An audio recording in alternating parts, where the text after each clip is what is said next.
Shalom semuanya, senang kembali dalam program Deep Talk with Pasih. Kita akan melanjutkan tadarusan Alkitab kita di hari ini. Dan saya berharap semuanya diberkati Tuhan dalam kondisi damai sejahtera sukacita. Dan sebelum kita mulai, saya mengajak semua untuk satu hati kita berdoa. Bapa yang baik, terima kasih buat hari ini. Dan kami mau melanjutkan tadarusan Alkitab kami. Berikan kami hikmat, marifat-Mu, rema-Mu Tuhan. Sehingga kami bisa mengerti ayat-ayat yang kami baca, terang buat kami. Dan kami akhirnya bisa menjadi pribadi yang jauh lebih baik ke depannya. Jangan satupun kami yang Kau lalui. Kami siap diberkati. Haleluya. Amin. Yuk Bapak Ibu sama-sama sebelum kita membuka dan membaca Yesaya 41 ya. Kita menyembah Tuhan terlebih dahulu. Shalom semuanya, senang kembali dalam program ini kita bisa beribadah. Dan sebelum kita mendengarkan firman Tuhan, memberi hati kita untuk ditabur dengan kebenaran, mari sama-sama kita terlebih dahulu memuji dan menyembah Tuhan. Haleluya. Siapkan hati kita. Haleluya. Terpujilah nama Tuhan. Dengan apa ku membalas kasih-Mu yang ku terima dari-Mu? Dengan apa ku membalas cinta-Mu? Oh Yesusku, dengan apa ku membalas kasih-Mu yang ku terima dari-Mu? Dengan apa ku membalas cinta-Mu? Oh Yesusku, ku mau selalu bersyukur, selalu bersyukur. Kau Tuhan yang setia, yang selalu menopang. Ku mau selalu bersyukur, selalu bersyukur. Kau Bapakku yang setia. Ku mau selalu bersyukur, selalu bersyukur. Kau Tuhan yang setia, yang selalu menopang. Ku mau selalu bersyukur, selalu bersyukur. Kau Bapakku yang setia. Haleluya. Mari sama-sama kembali kita ambil waktu kita. Dengan apa ku membalas kasih-Mu yang ku terima dari-Mu. Dengan apa ku membalas cinta-Mu? Oh Yesusku, ku mau selalu bersyukur, selalu bersyukur. Kau Tuhan yang setia, yang selalu menopang. Ku mau selalu bersyukur, selalu bersyukur. Kau Bapa-Ku yang setia. Ku mau selalu bersyukur, selalu bersyukur. Kau Tuhan yang setia, yang selalu menopang. Ku mau selalu bersyukur, selalu bersyukur. Kau Bapa-Ku yang setia. Kau Bapa-Ku yang setia. Kau Bapa-Ku yang setia. Haleluya. Kami memuji-Mu Tuhan, Allah kami yang hidup. Tuhan Juru Selamat kami, terpujilah nama-Mu Tuhan, dari kekal sampai kekal. Haleluya. Kaulah Allah kami, penolong kami, Juru Selamat kami, Bapa yang baik, Bapa yang setia. Tiada yang seperti-Mu Tuhan. Kami mau menyembah-Mu, memuji-Mu Tuhan, seumur hidup kami. Haleluya. Sebab tiada yang seperti-Mu Tuhan. Kami memuji-Mu, menyembah-Mu, kerinduan kami hanya itu Tuhan yang kami bisa berikan padamu. Hormat syukur kami, terpujilah nama-Mu. Haleluya. Terpujilah nama-Mu. Ku mau selalu bersyukur, selalu bersyukur. Kau Tuhan yang setia, yang selalu menopang. Ku mau selalu bersyukur, selalu bersyukur. Kau Bapa-Ku yang setia.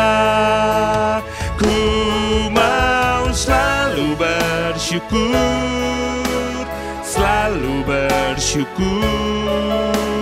Kau Tuhan yang setia, yang selalu menopang.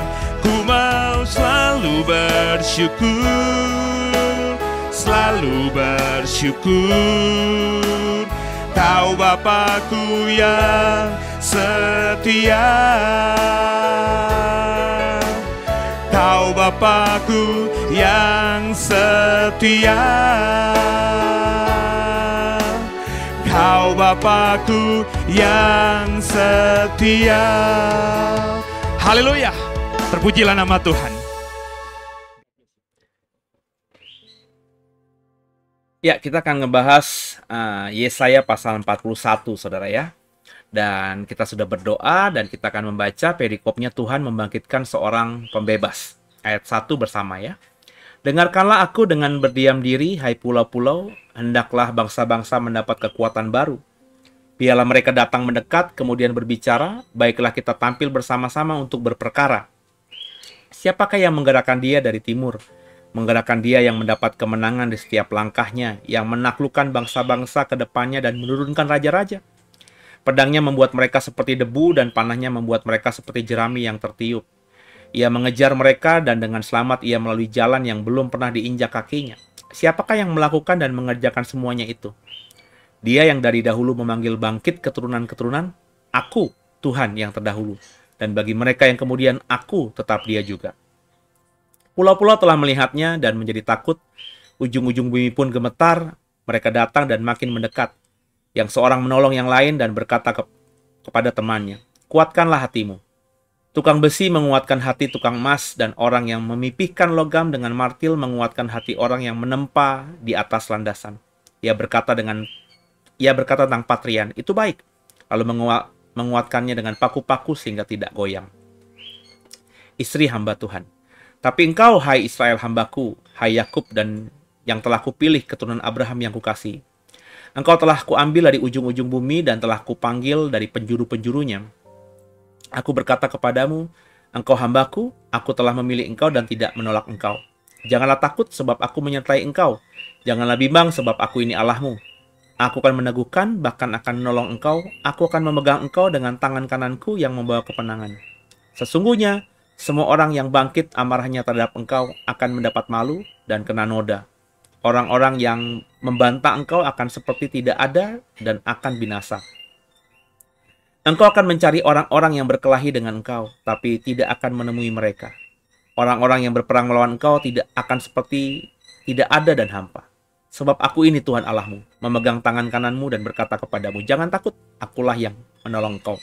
Janganlah takut, hai si cacing Yakub, hai si ulat Israel. Akulah yang menolong engkau, demikianlah firman Tuhan. Dan yang menebus engkau ialah yang Maha Kudus Allah Israel. Sesungguhnya aku membuat engkau menjadi papan pengirik yang tajam dan baru. Dengan gigi dua jajar, engkau akan mengirik gunung-gunung dan menghancurkannya, dan bukit-bukit pun akan kau buat seperti sekam.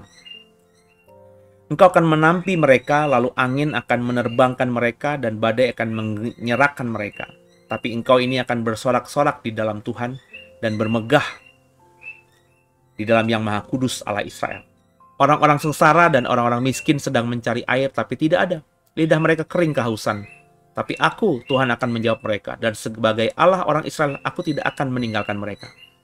Aku akan membuat sungai-sungai memancar di atas gunung-gunung, di atas bukit-bukit yang gundul, dan membuat mata-mata air membual, seperti daratan.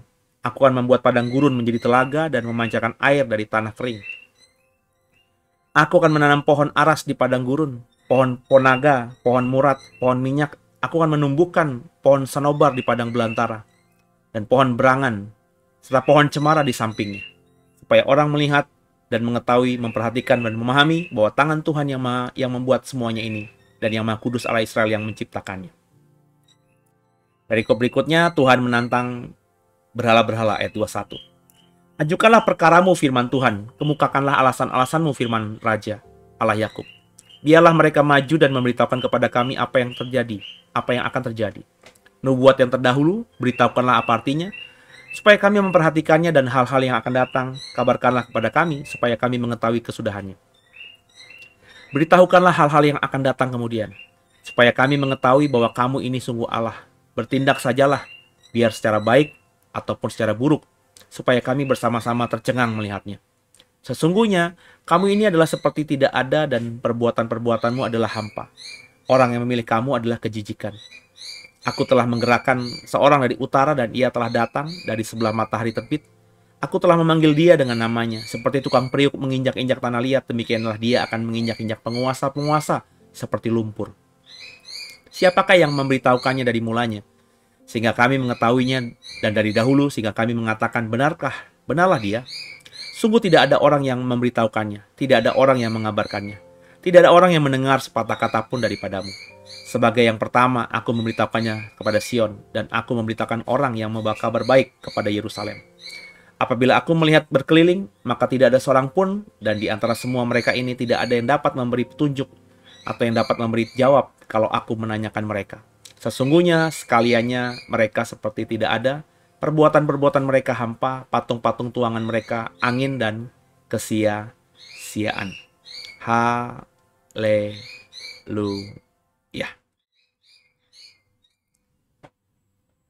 Ya, kita sudah membaca tadi Yesaya pasal yang ke-41, saudara ya. Jadi dalam Yesaya 41 tadi ada beberapa perikop. Yang pertama perikopnya Tuhan membangkitkan seorang pembebas. Jadi Tuhan berkata kepada Israel bahwa dialah yang akan menolong Israel. Ya.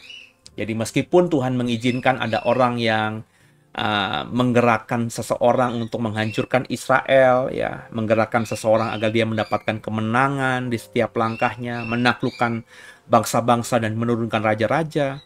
Tapi dia tidak ada apa-apanya dibandingkan Tuhan, karena orang itu bisa berjaya juga karena Tuhan.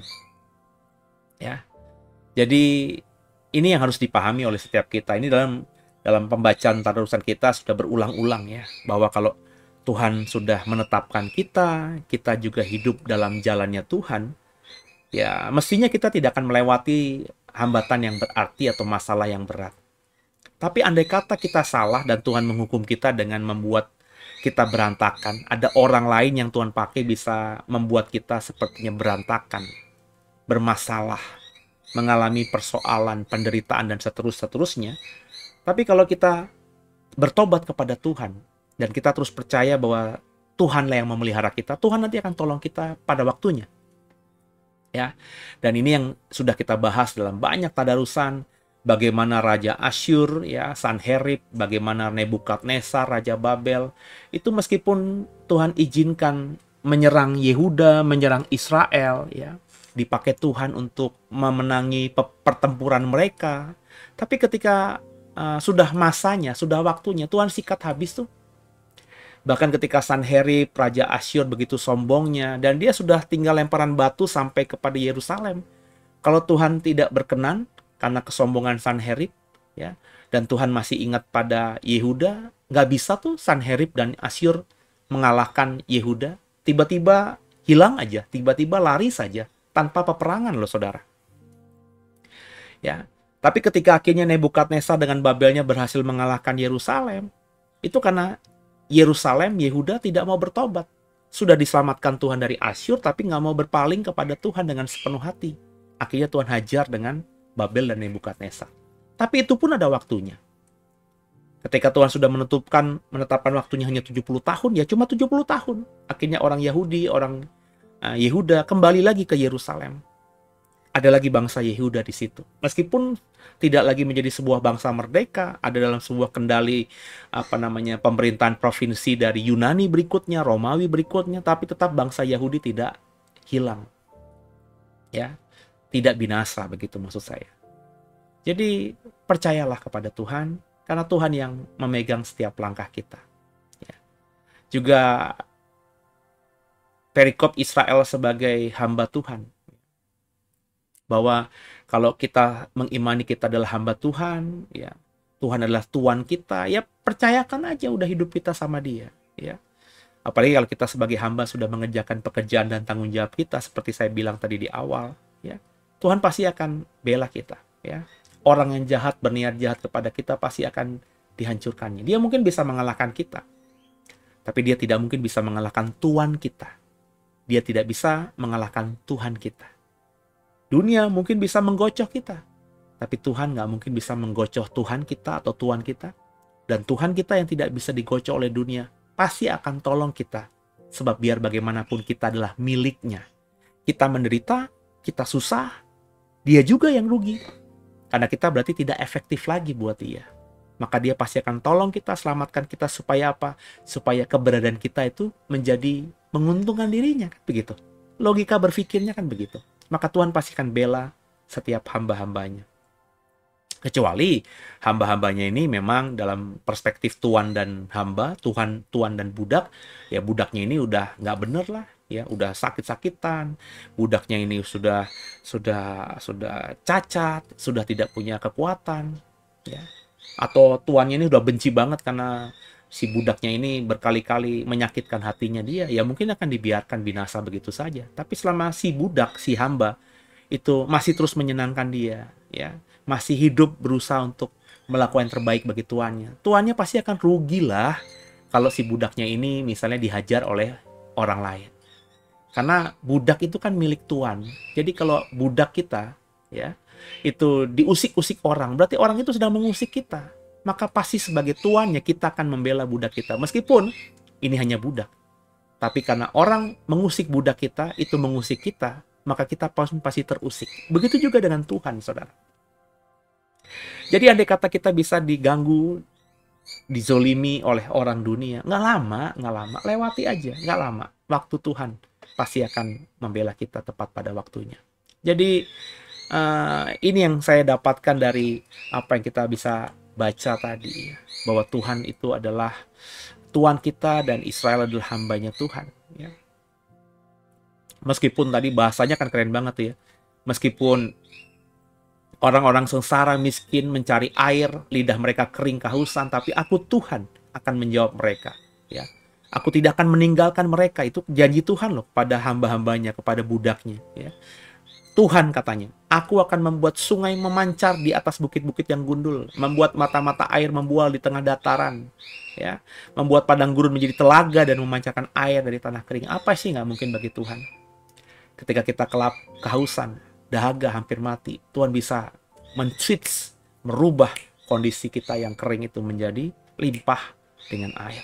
Bagi Tuhan tak ada yang mustahil. Nah, saudara, ayo sama-sama kita terus belajar. Nah, Tuhan juga nggak suka sama berhala-berhala, itu perikopnya. Tuhan menantang berhala-berhala. Ya. Tuhan marah kepada dewa-dewi, sesembahan manusia yang sebenarnya bukan Allah. Bahkan beberapa buatan tangan manusia, dibuat oleh manusia tapi disembah layaknya Allah. Tuhan menentang hal itu. Tuhan menentang yang dibentuk oleh manusia sebagai dewa-dewinya, dan Tuhan juga menentang manusia yang perilaku karakternya hidupnya seperti itu. Ya, jadi supaya kita tidak terhisap dengan itu, kita harus ingat sejarah. Ya, makanya baca Alkitab itu penting. Dengan kita belajar pengalaman Israel, pengalaman Abraham, Isa dan Yakub, pengalaman Daud, pengalaman Salomo, pengalaman semua hakim-hakim, nabi-nabi yang ada di Perjanjian Lama, pengalaman rasul-rasul, pengalaman gereja mula-mula. Ya, kita menjadi mengerti ya, supaya kita tidak melakukan hal yang bodoh di hadapan Tuhan. Nah, kalau kita nggak pernah baca Alkitab, ya kita nggak tahu, jangan-jangan yang kita lakukan hari ini, yaitu berhala. Ya. Jadi, banyak hal orang itu menganggap bahwa yang dia tidak pikir berhala, ternyata berhala. Ya. Misalnya, kesombongan diri. Ya, saya bertemu dengan sahabat saya yang dalam tensinya, dia selalu berkata, ya kalau nggak menguntungkan gue, kalau gue nggak dapat apa-apa dari relationship ini, ya gue bisa sendiri. Gitu. Ya, saya memahami pikiran dia yang tidak seiman dengan saya, tapi saya sedih dengan pemikiran-pemikiran seperti itu. Ya, apakah kita benar bisa sendirian hidup di dunia ini tanpa Tuhan? Saya tidak menyembah dewa-dewi, tapi kalau saya bersikap seperti itu, berarti saya menuhankan diri saya sendiri. Menempatkan diri saya hebat sedemikian rupa sehingga saya bisa sendirian. Saya mungkin tidak menyembah patung-patung berhala. Saya mungkin tidak melakukan hal-hal yang haram. Tapi kalau saya memposisikan diri saya itu seperti Tuhan, ya saya kan berarti memberhalakan diri saya sendiri. Dan itu terekspresi dari banyak orang yang saya temui belakangan ini. Saya memahaminya karena mereka tidak kenal Tuhan. Saya tidak Kristen. Ya, tapi percayalah, saya juga pernah menemukan orang yang ngakunya Kristen pun seperti itu. Ya, merasa bahwa dia sampai pencapaian hari ini itu semua karena kehebatan dirinya. Yuk kita belajar, saudara, untuk sekali lagi memahami diri, ya, untuk kita memposisikan diri, ya. Kita coba untuk menjadi orang yang benar, ya. Tidak memiliki berhala apapun di hadapan Tuhan. Untuk menjadi hamba Tuhan yang sungguh. Tuhan jadi Tuhan kita. Dan percayalah, ketika kita sudah hidup dalam kebenaran seperti itu, kondisi apapun yang kita alami, kondisi apapun yang terjadi atas kita, Tuhan akan kirimkan seorang pembebas. Tuhan akan tolong kita tepat pada waktunya dengan campur tangannya yang ajaib. Siapa yang mau seperti ini? Angkat tangan. Saya mau. Ya. Maka terus hidup yang benar. Ya. Percaya kepada Tuhan. Jadikan Tuhan sebagai Tuhan kita dan kita hambanya. Dan kita coba untuk mulai ya, menginventaris diri. Jangan-jangan kita masih simpan berhala. Jangan-jangan berhalanya itu bahkan diri kita sendiri. Jangan-jangan berhalanya itu bahkan anak kita sendiri. Jangan-jangan berhala kita di hadapan Tuhan itu adalah properti, harta kita, yang secara tidak sadar kita tempatkan sebagai berhala. Karena kita posisikan lebih tinggi daripada yang lainnya, bahkan termasuk Tuhan. Semoga paham, semoga mengerti. Tundukkan kepala kita doa. Makasih Tuhan Yesus buat tadarusan kita pada hari ini. Kami belajar banyak bagaimana kami harus memposisikan diri di hadapan Tuhan. Percaya kepada Tuhan akan menolong kami. Kami adalah hambanya dan kami menjauhi semua berhala-berhala yang tentunya menyakitkan hati Tuhan. Maka ajar kami, berikan kami hikmat-Mu, sehingga kami tidak melakukan hal-hal yang melukai hati Tuhan. Ampuni salah dosa kami. Yesus Kristus adalah Tuhan Juru Selamat kami yang hidup. Dan ke dalam tangan-Mu lah kami serahkan tubuh, jiwa, dan roh kami. Haleluya. Amin. Sampai jumpa pada malam minggu esok di Tadarusan Alkitab, Deep Talk with Pase. Tuhan semua berkati semuanya. Haleluya.